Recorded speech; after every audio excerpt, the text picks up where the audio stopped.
Hello, friends, foes, folks on the internet. Today we're doing my 2024 book wrap-up. These are my favorite videos to watch, and it's my first time making a book video, so be nice, but I'm very excited. A little bit about me as a reader to start. So I read 54 books this year. That's 19,149 pages, though I read about half of them, 56% on audiobook, 37% on print, and 7% digital on my e-reader.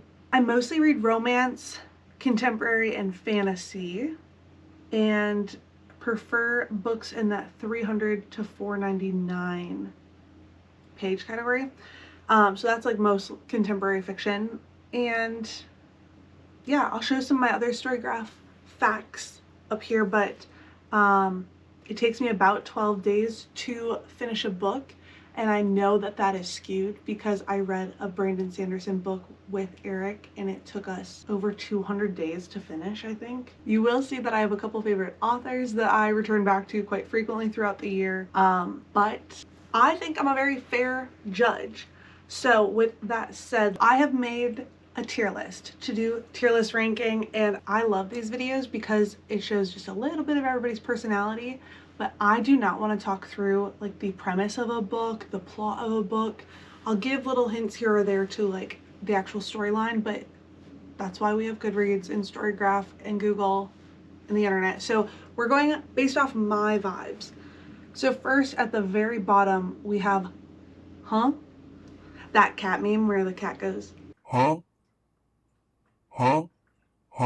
Favorite meme.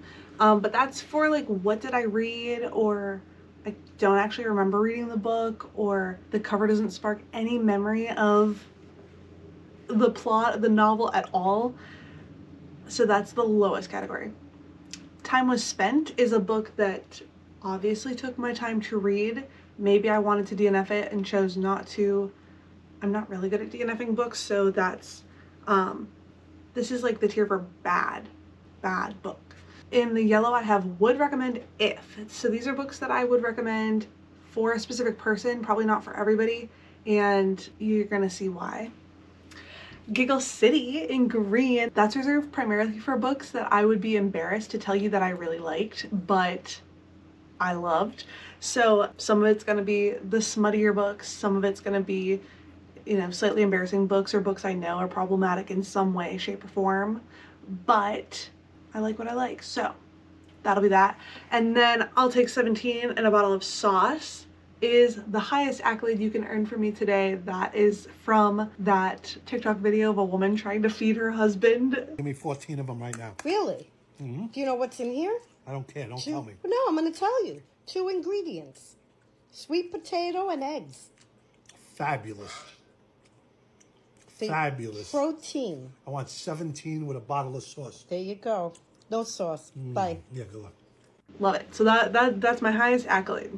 To get us started, I will begin with my first book of the year. The rest of them are kind of going to be out of order just for the way that they were uploaded, but I've done a little bit of tinkering. In the Lives of Puppets by TJ Klune. That is going to go in would recommend if. I plopped it in there on my own. Specifically because I love TJ Klune books. You're going to see him pop up a couple of times here. This was not the best book. This was a bit on the nose with what he was trying to explain or extend, but I do think it was written for a much younger audience, so I can't be mad about that. It was very visual, and I love being able to be in his worlds. I think his brain is just so great. While we're at it, I will actually grab Somewhere Beyond the Sea. And Somewhere Beyond the Sea is definitely I'll Take 17 and a Bottle of Sauce. This is the second book in this series. It may be a duology or it may continue on. So visual, so good. It literally could have ended at any point and I would have been like, perfect story. So that's the kind of story that I love. If you can get me to think that that book would be good enough at any point in the story, that's a good book. Loved it. I'll Take 17 and a Bottle of Sauce. Next we have Up Powerless by Lauren Roberts. This was another really early book in my year. And you know, I am gonna give it a would recommend if, simply because I know that there's some controversy around this book, but while I was reading it, I enjoyed it. And then after it, I have not thought about it since. I know that she has a second book out and maybe a novella. I don't know, is it a duology or a series? I'm not interested in pursuing it because it is young adult, but it was worth the hype and very good. The Bookshop is gonna go in Time Was Spent. This was like an English shorter story, and it was supposed to be slice of life, talking about a woman in a bookshop. It's going in this does not spark any, I don't even remember reading it, so moving right along then, The Lager Queen of Minnesota. I love a Minnesotan book because I am from Minnesota, but this was just bland to me, specifically because I don't drink beer and I have no care in the world for chemistry. So the family story was fine, but if it weren't for my book club, I don't think I would remember a single sentiment about it. Una Out of Order. This was a reread for me, and this time around I would recommend if you like the concept of like the Midnight Library, where it's one person living their life, but Una basically experiences her life out of order. That's the title of the book, Joy. Every year on her birthday, she skips to a different part of her life, and she has to piece together who she was at that point and who she was like immediately before it. It's just really creative. It's not like on the nose with a pick your life or pick your plot. It's kind of, if you had to see developmentally how you become who you are from last year, would you have made the same decisions? And I think the way that the author communicates to Una from Una each year is so good, but I know that some people don't like this book. So first time I read it was like, I'll take 17. Second time around, just because I knew it, is probably like on a recommendation. Up next, T. Kingfisher, Paladin's Grace. Ooh, that's not gonna go there. That is gonna go up into Giggle City, not for the reason I previously mentioned of it being like smutty or anything like that. This is just one of those books that is like top tier favorite of T. Kingfisher. I'm very excited to move on in the series this year, but I wasn't reading it at the time in my life where I could like absorb it all and really enjoy it. So T. Kingfisher's writing is really good. Their stuff is so good.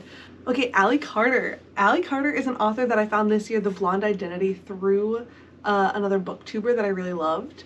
And I'm gonna put The Blonde Identity in would recommend if you like James Bond.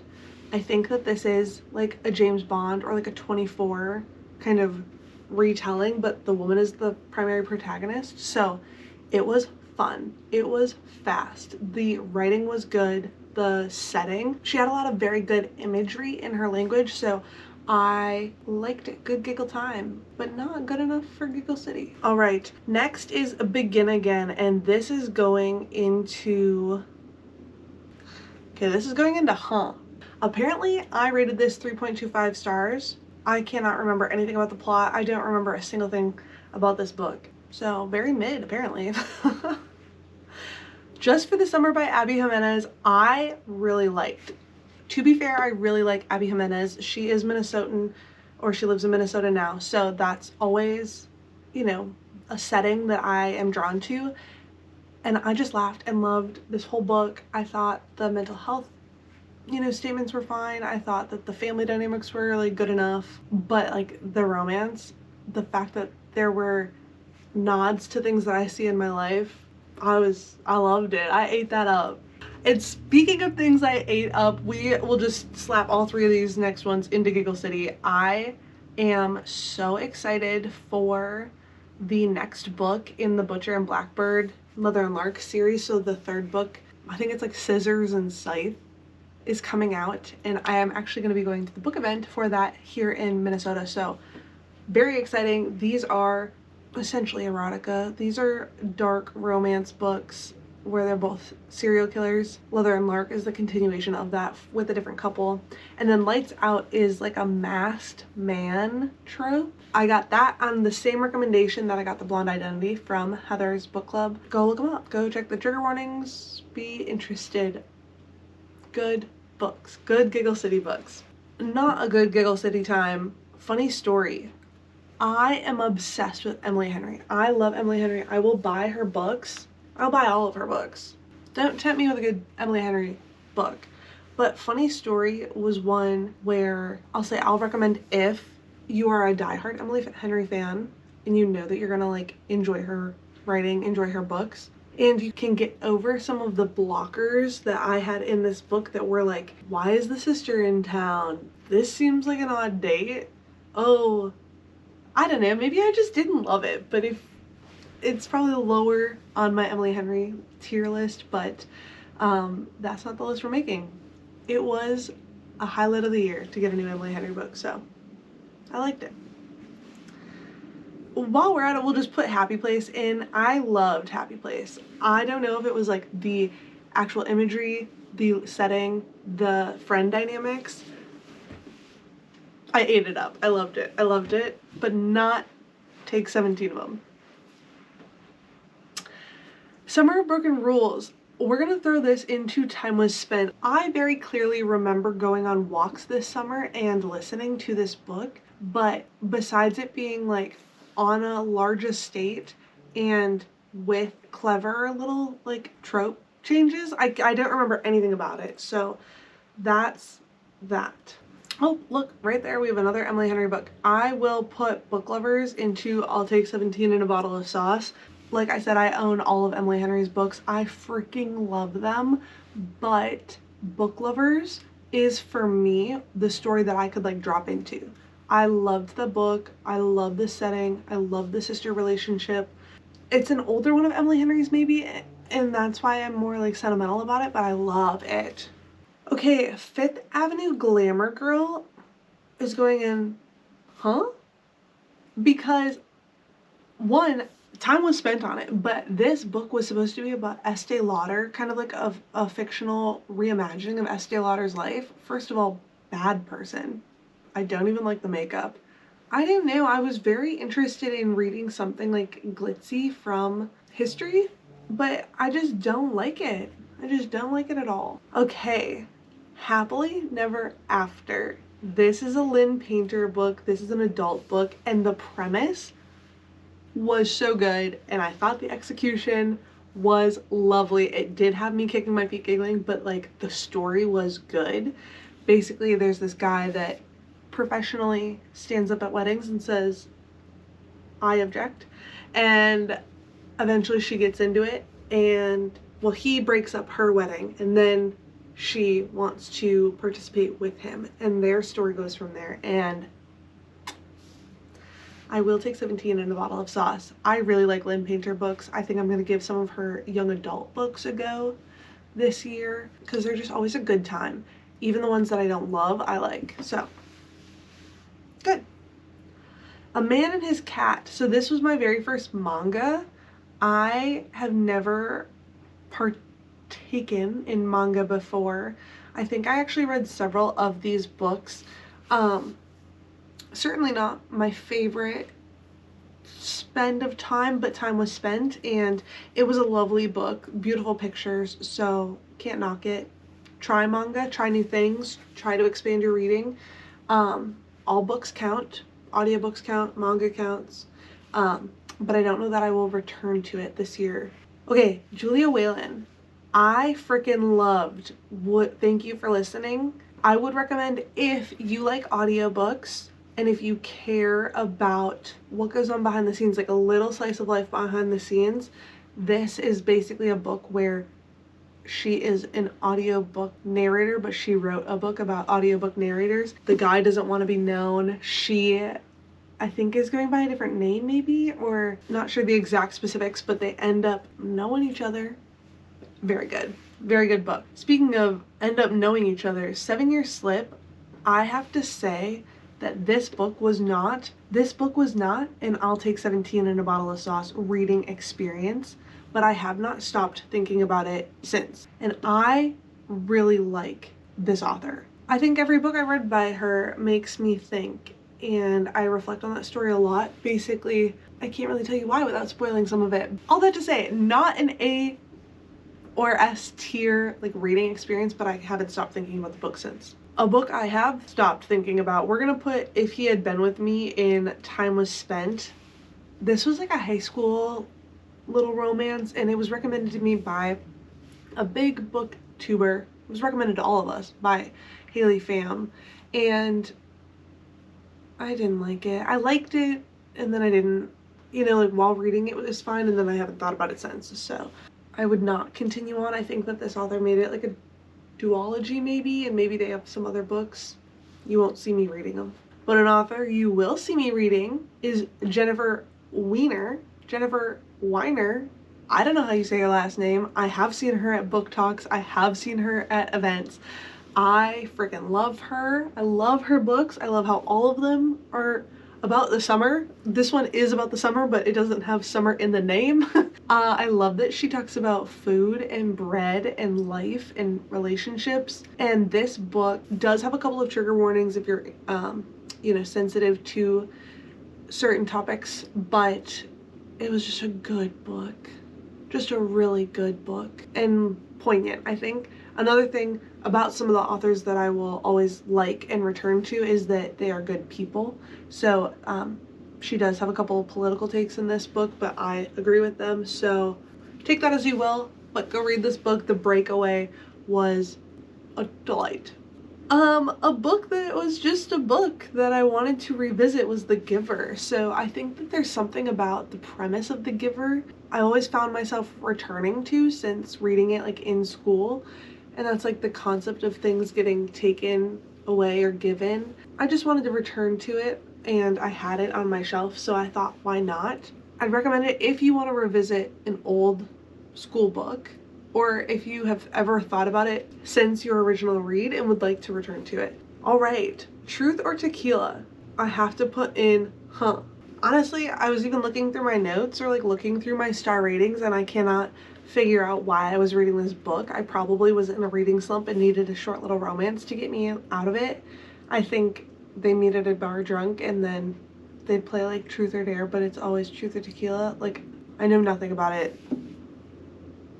All right, but a return to a lovely book. Ooh. I think Abby Jimenez Yours Truly goes in I'll Take 17 and a Bottle of Sauce, and that is because I once again very vividly remember exactly where I was while reading this book and what emotions it elicited from me while reading, like the reading experience. I really like Abby Jimenez books, like I've said, and this was definitely better than Just for the Summer, in my opinion.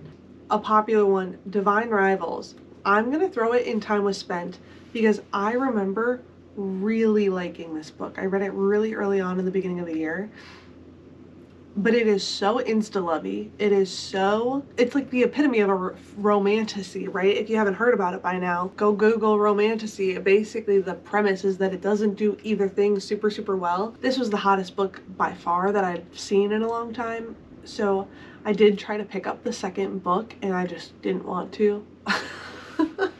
That's basically what that review comes down to. Immediately after I read it, I was like, all right, maybe not worth the hype. Another one that is conflicting, The Rom-Commers by Catherine Center. I think I'll do both of these Catherine Center books at the same time just because I freaking loved How to Walk Away. We're putting that one up and I'll Take 17 and a Bottle of Sauce because old Catherine Center books are so good. If you have not read some of the like old Catherine Center books, go read them, especially if you don't love the new stuff. I do think I'll put Rom-Commers in a would recommend if you like her.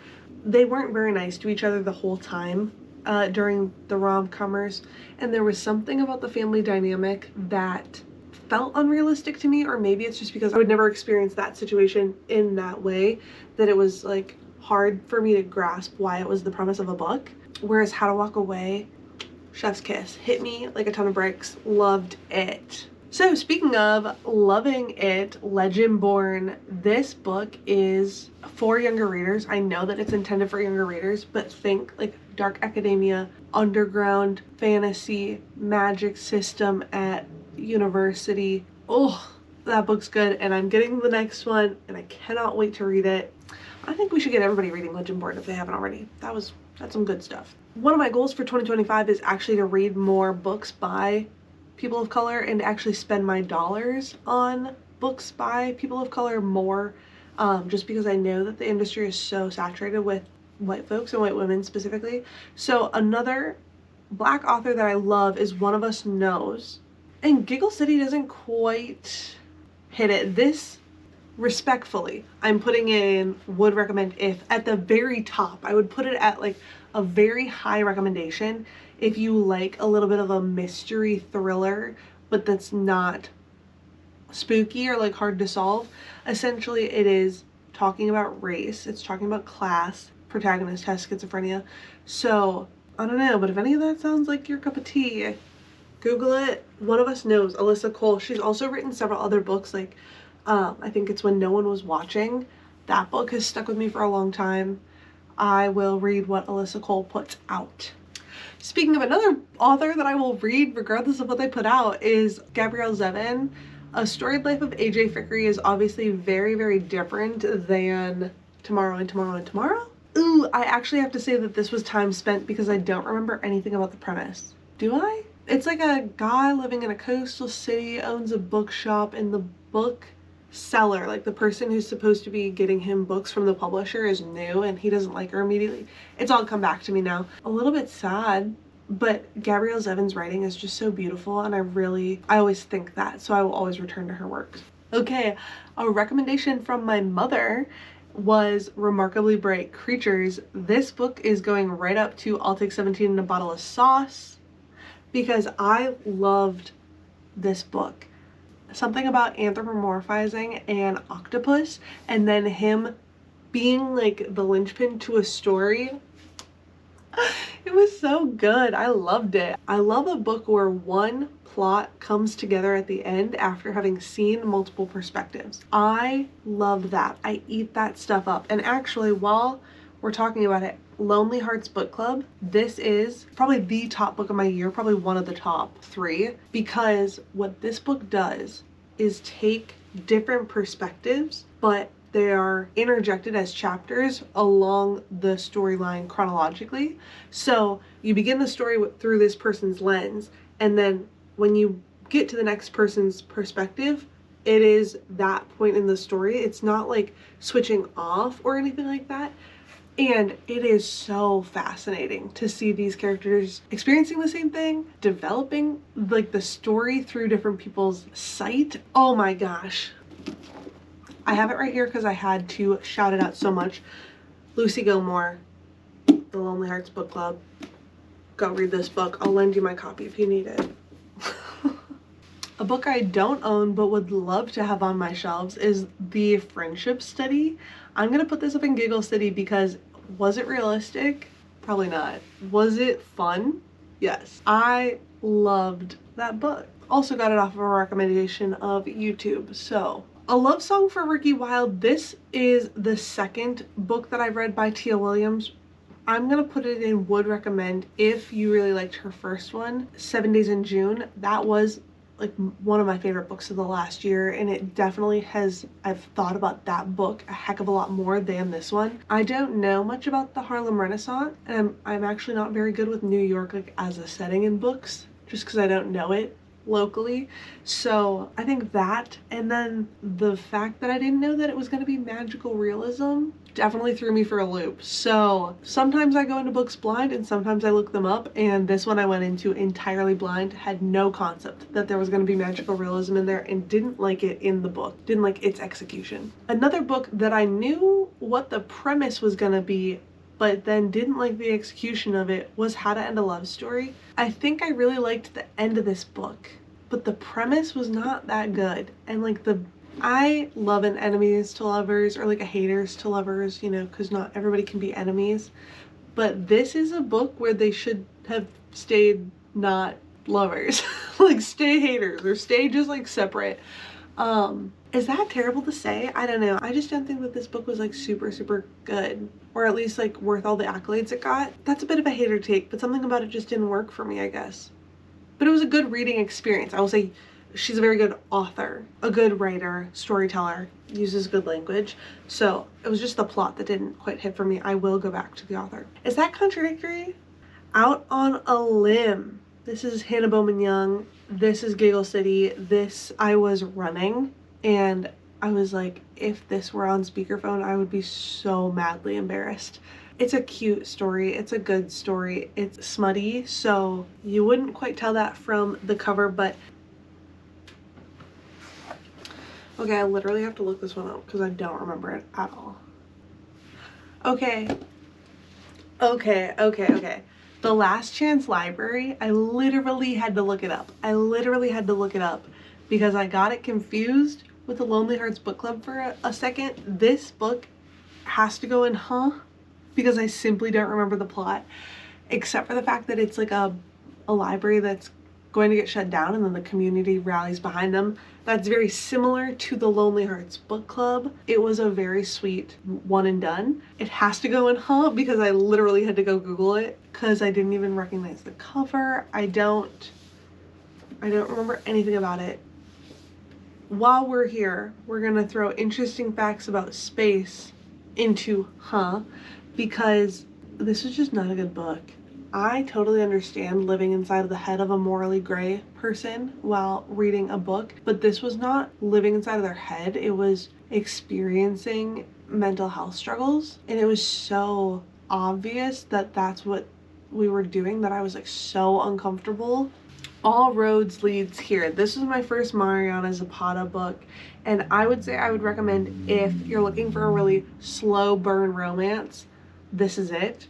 It was very good. It was a cute romance, but it was slow. It burned, but it was slow. And so for that reason, okay, wow, 54 books is kind of a lot. I hope that I'm going like quick enough to keep your attention without chatting too much, but we are coming to the end. So, They're Vicious Games. This is another book that was obviously written for a younger audience, but I loved it. I ate it up, and I will take 17 with a bottle of sauce. It was a dark academia. This girl gets out of good graces because of a fight, but in order to win her ability to get back into like a bougie school, she's gonna have to compete. Very good. I really liked it, and I sped through that so fast. So, A+ reading experience for me. A book I did not speed through at all. This is what I was talking about at the very beginning. A book that took forever to read because I read it with my partner Eric. Tress of the Emerald Sea. I love Brandon Sanderson books. They were actually some of my first adult fantasy books that I ever got back into. This book, the only thing that didn't hit for me was the boating, I guess, which is like the premise.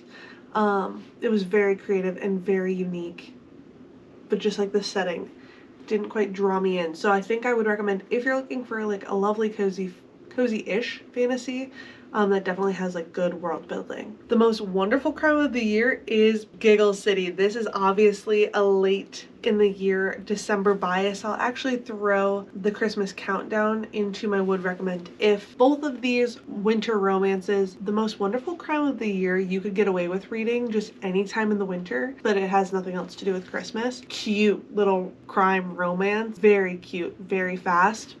The Christmas Countdown is what it sounds like, and I would recommend it if you're looking for a very sweet Christmas romance, and definitely if you love an advent calendar. This was very family advent calendar goodness. I really enjoyed it. Going back into a little bit of that darker vibe, First Lie Wins. This book got a lot of hype this year. I think it was like a book club pick. That's probably why. So I would recommend if you I lied. I'm gonna move it for me into Time Was Spent. I'm gonna move it into Time Was Spent because I didn't really love it. I just liked the mystery of it because there was a good plot twist at the very end, but like the reading experience wasn't actually that great, and it's not as good as some other things I've read. So I would probably recommend it, but for me personally, it was a time was spent. Another time was spent is The Berry Pickers, and now hear me out. Did this book make me cry? Maybe. I was like an inch and a half away, but the end of it didn't wrap up like I wanted it to, and the whole rest of the book was very slow. It was a very slow book. I could probably have done without half of like one of the perspectives. I could probably have done without one of the perspectives generally. But it had been on my TBR for a long time. It was a book club pick. I'm glad I read it. Show you another very popular book that it's gonna go into the category is The Ministry of Time. I was so hyped about this book because I love anything that's genre bending. If you don't want to pigeonhole yourself into something, I'm there for that. And I think that what this book did was going to be creative, but it was not well done. I didn't like the writing style, the short sentences, the disjointed character interactions. Like, I understand that that could have played really well for the sake of it, but like, you're talking about abducting somebody out of another time and like doing clinical trials on them, and then you're talking about like teaching them about kitchen utensils and romance. I did not like this book. It didn't accomplish what I think it tried to, and I think this wasn't one that paid off for me. Okay, so another book that time was spent on was my cozy fall era. I was really trying to get into some witchy vibes with my books. The Unfortunate Side Effects of Heartbreak and Magic. This was a good enough book that I do remember I thought to myself, at least I didn't want to DNF it. But it wasn't good enough that I would ever see it pop off or like be a bigger book. Just a cute, cozy, witchy book. There were several others that I did DNF. So all that to say, this was good enough to get through. Okay, well, we're really gonna round it out with a bang. That was funny. I interrupt myself with my own jokes. Bride was Giggle City. I have to say I really liked it. I really like a vampire werewolf vibe. I had this on my bookshelf for like a year trying to read it only in the fall. It did not disappoint. Loath to Love You, this is a compilation of a bunch of her novellas, and I will put it into Time Was Spent. I really liked the one where they were like snowed in, but the other two weren't my thing. These are STEM novellas, romances by Ali Hazelwood, so they're good. Lusty and insta-lovey for sure. Check and Mate, this was her young adult book that I will recommend if you want to get into Ali Hazelwood, but you might not love like smut. This is a chess romance. So also if you love chess, a little bit of haters to lovers, a little bit of enemies to lovers, a little bit of unrealistic scenario that she was a prodigy and then when her dad passed away she gave up chess and now she's got to do it to like earn the status and money for her family. Little on the nose, but okay, we'll let the romance flow from there. Very good. And along that line, this was another very short Ali Hazelwood book, but Two Can Play was a gamer romance. I think they're both game developers. Wintry, cozy, lovely Ali Hazelwood. Wow, so that really does get me through all 54 books that I read this year.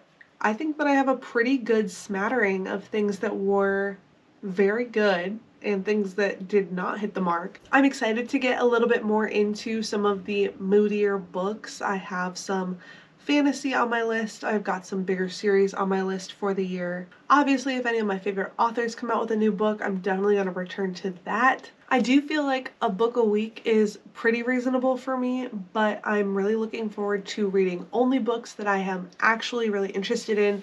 I'm going to stay away from what I did with like The Ministry of Time and A Love Song for Ricky Wilde, so I am gonna look at the back of the book before I just pick it up and start reading it. Try to make sure that things that I'm reading are actually gonna align with what I know I like and read a bit more in my taste this year. And I think that I would like to prioritize reading within my taste. So if you have a book that may align with some of these top tier, something you'd take 17 in a bottle of sauce for, or even just fantastic, I'll take 14, let me know. If you have anything crazy Giggle City that you loved, let me know. And if you adamantly disagree with any of my other takes, let me know. I love book videos, I love booktube, and I really hope that you got some good recommendations out of this one. Bye!